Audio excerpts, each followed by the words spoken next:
Radnici šuma Republike Srpske traže kontrolu inspekcije rada zbog, kako tvrde, nejednakih plata za ista radna mjesta u različitim gazdinstvima.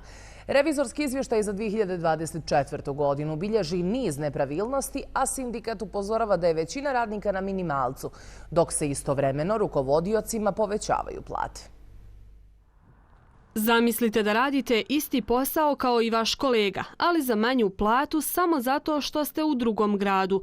Upravo to je stvarnost u šumama Srpske, gdje lokacija gazdinstva diktira zaradu. Razlike od nekoliko stotina maraka natjerale su radnike da pozovu inspekciju, dok revizori poručuju ovakav obračun je nezakonit.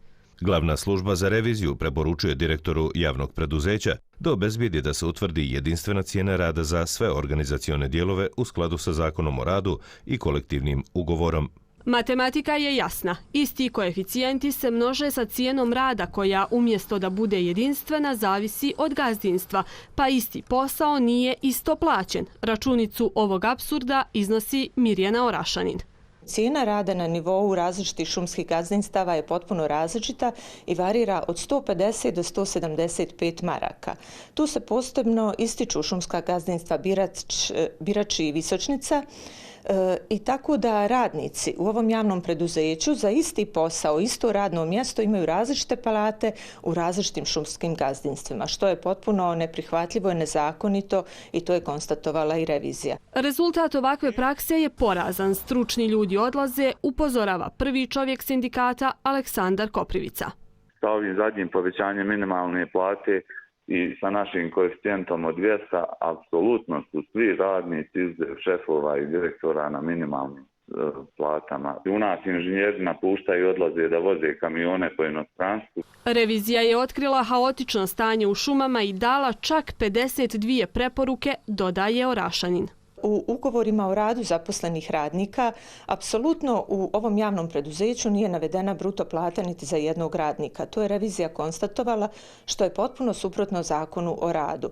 Revizija je konstatovala da preko 300.000 maraka je potrošeno na reprezentaciju u 2024. godini u ovom javnom preduzeću. Sumnjive nabavke, milionski dugovi i troškovi bez kontrole. Revizorski izvještaj je dokaz sistemskog urušavanja. I dok struka upozorava da odgovornosti nema, Savo Minić je sa vrha vlasti još prošle godine najavljivao obračun sa onima koje je nazvao banditima.